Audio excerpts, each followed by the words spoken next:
evaluation system to show you how that can be used for evaluation, and we'll also look at the ingredient evaluator, the NVC. Right, so these are the different things we'll look at. We'll look at shadow pricing, which you might be familiar with. It's a good method. We'll study a bit more on the feed cost reduction, because this is the most important thing we do in businesses, to keep the feed cost down but maintain performance. And then we'll go on to look at the data from Dr. Robert Swick, which is the most recent data sponsored by USEC, that differentiates the different types of soybean meals available in the market.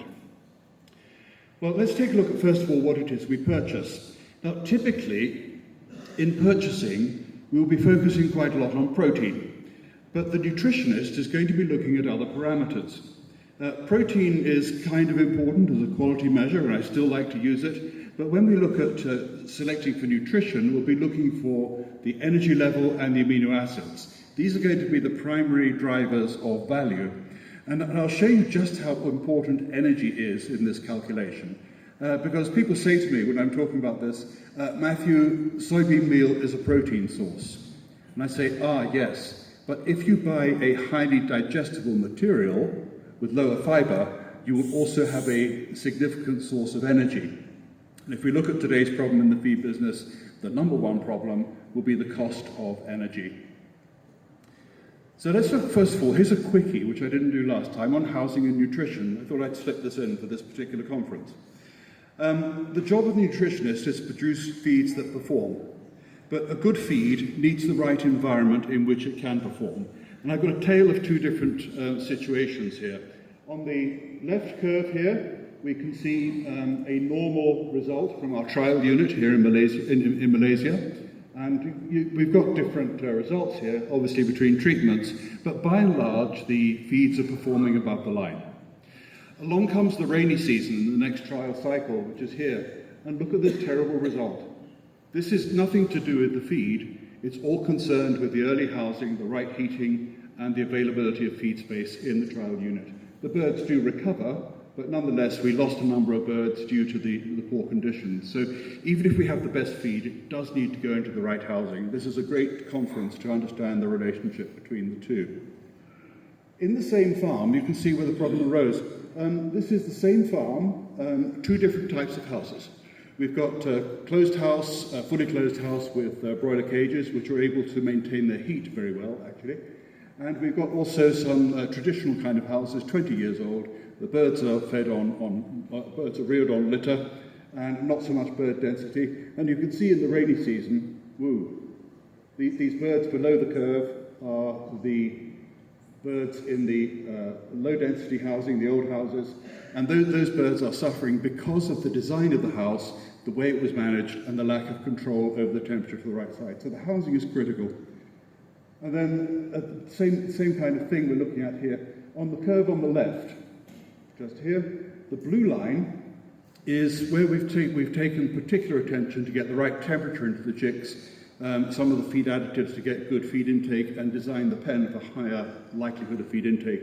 And poof, we get rid of this early lag problem in the chick nutrition. And we can see that attention to detail in week 1 results in a much higher body weight at day 14, where the birds are close to 2 days in advance of standard. And they stayed that way to the end and were much more efficient. So we're going to be talking about making feeds, but getting those feeds into the right environment is absolutely critical to commercial success. So let's get on to the soybean meal nutrient data. This data comes from 2020. It's an analysis by Dr. Mateos. And you can see the numbers I've highlighted here. The sucrose level is surprisingly high in the beans that are grown further from the equator. So soybean meal can have as much as 10% sucrose in Argentine and US beans. With Brazilian beans, it's going to be lower. We're looking on an average of around about 8% sucrose. This affects the energy level.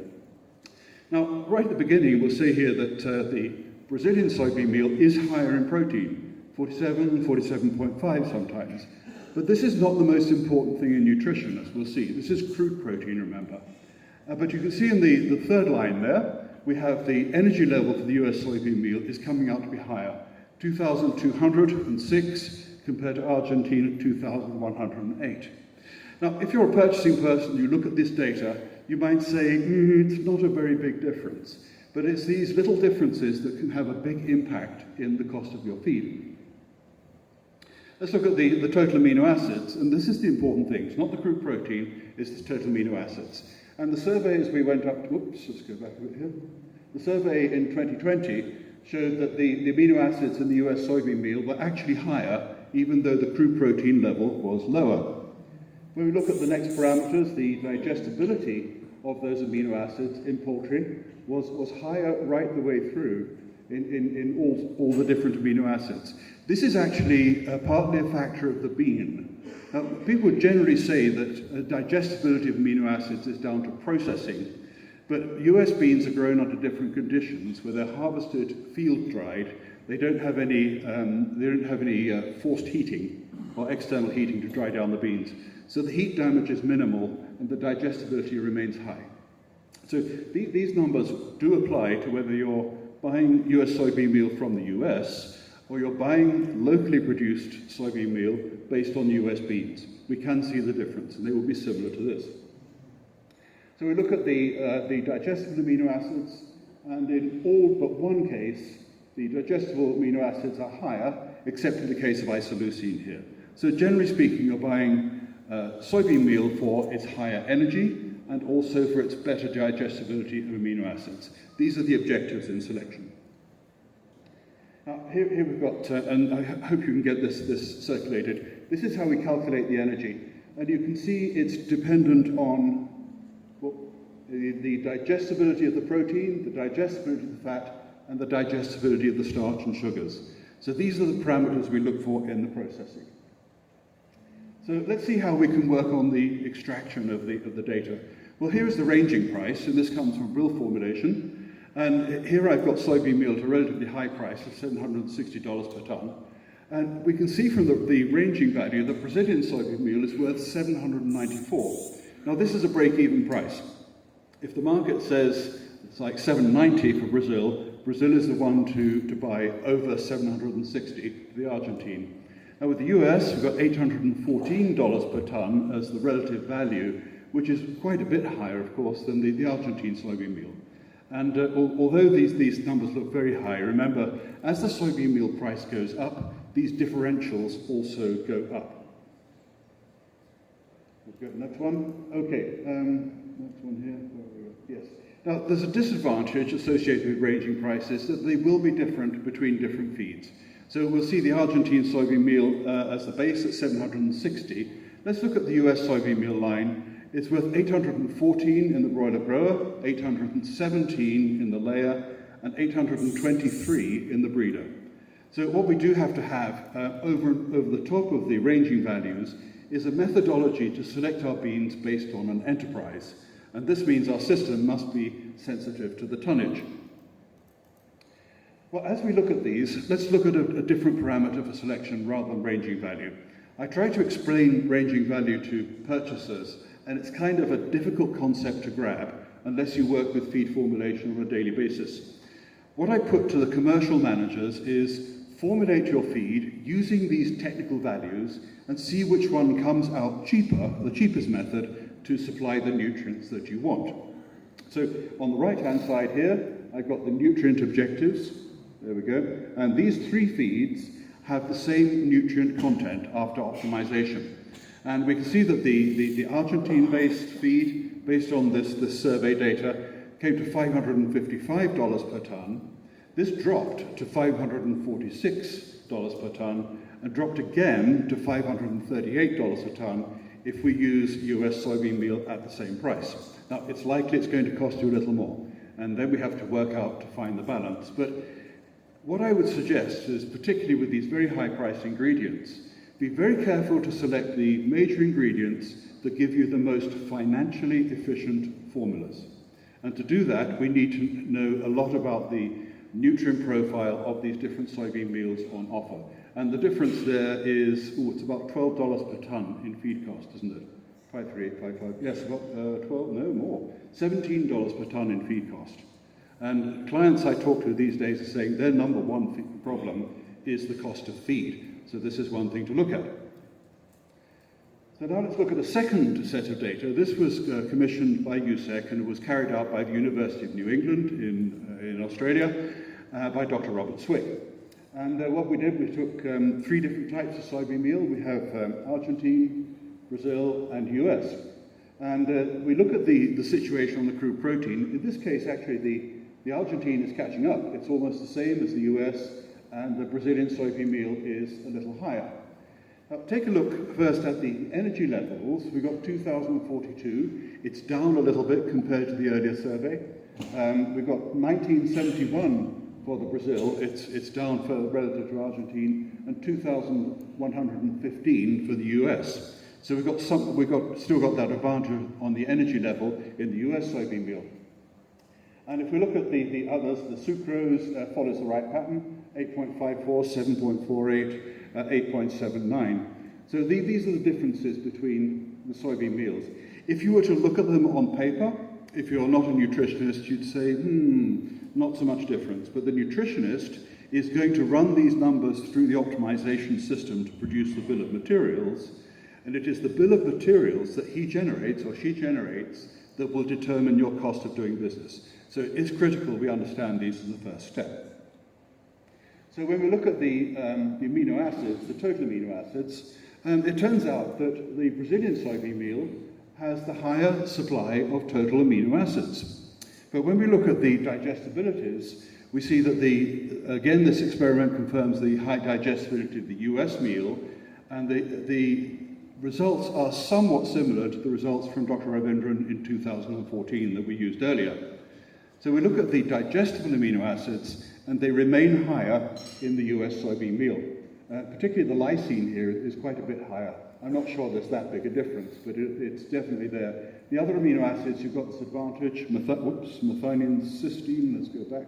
Methionine cysteine is higher, threonine is higher, isoleucine is higher in the Brazil. So generally speaking, we've got the advantage on the US soybean meal still. So how do we look at this in an enterprise? Well, what we're going to do is we're going to use the nutrition value calculator, which is actually a formulation system, but it works on a more comparative basis. So you can set strategies using one ingredient against strategy for another and against another. So just like a formulation system, we have ingredient matrix values, as we've shown here. We have formulas, formula specs in the system, and lists of those.